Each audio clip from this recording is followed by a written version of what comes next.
Hi troops, Harry Veterans here, reporting from Cambrai in France, where a major British offensive was launched in November of 1917 during World War I. World War I was the first war of an industrial scale. Up until 1917, the war had become a stalemate of trench warfare with heavy casualties on both sides. Any attack was preluded by heavy artillery bombardment in an attempt to cut a hole in the enemy defences to allow the infantry to attack. However, the artillery had to fire ranging shots to lock in their targets.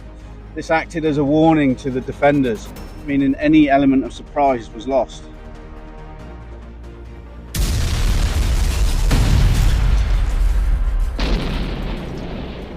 In 1917, a plan was hatched to open a new front of attack in the area of the town of Cambrai, a major German supply and transport hub on the infamous Hindenburg Line. A heavy defensive line consisting of trench system, miles of thick barbed wire and concrete machine gun posts, considered by the German defenders to be impregnable. New ranging methods meant that the artillery could now register their targets without having to fire the guns, and at 0620 hours on the morning of the 20th of November, over 1,000 guns opened a creeping barrage of fire on the German defensive line.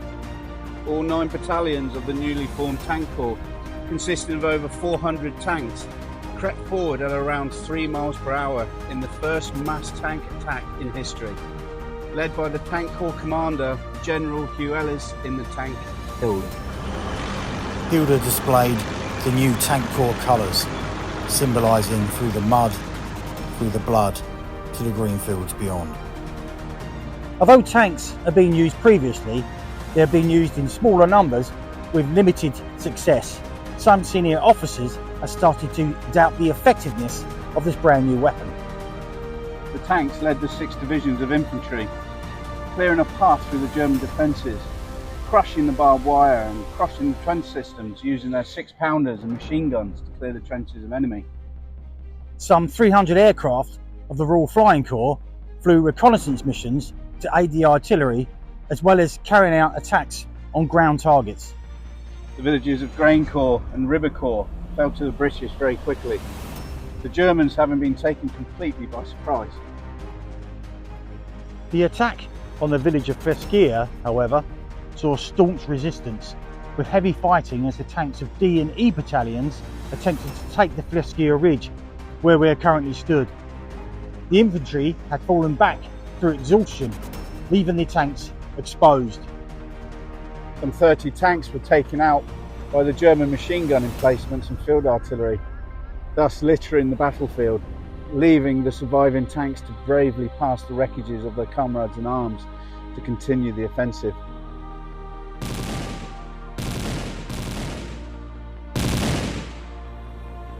On the opening day of the battle, only one tank made it into the village of Flesquières.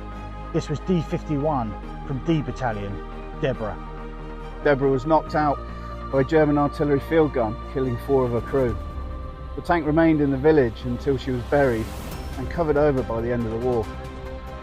Her 4 crew members are buried in the war cemetery here at Flesquières.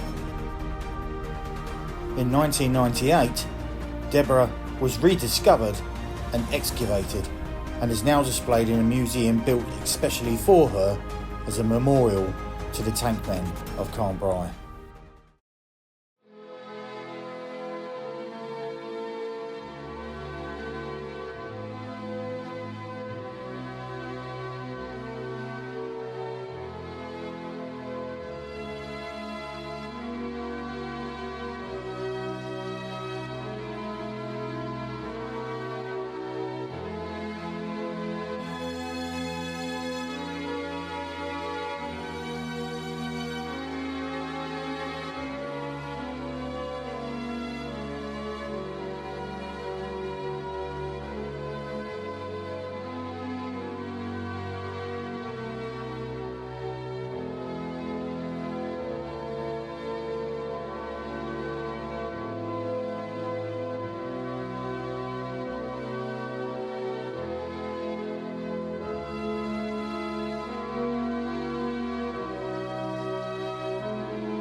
Here in the village of Masnieres, one of the objectives of the British was to secure the crossings across the Saint-Quentin Canal to allow troops to advance on Cambrai.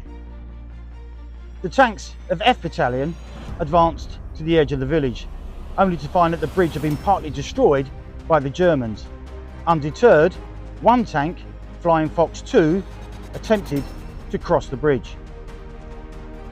Just as Flying Fox was almost across the bridge, the Germans detonated charges and the bridge collapsed into the canal, taking the tank and her crew with it. Luckily, her crew survived. However, the loss of the bridge was a major setback to the British advance.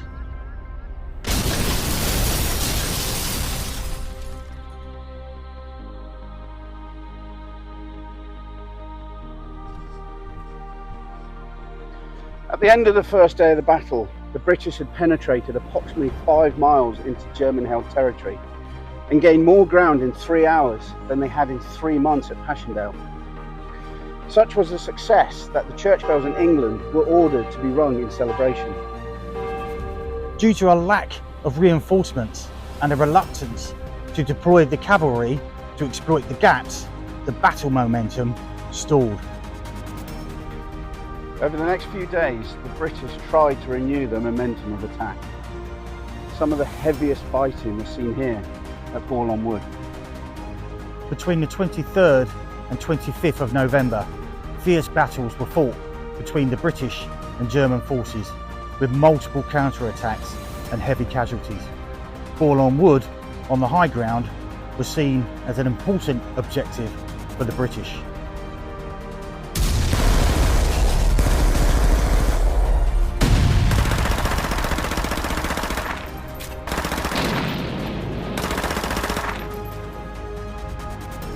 Even with the huge success of the opening of the battle, the ground could not be held without fresh infantry support and the promised cavalry to exploit the gaps on the battlefield.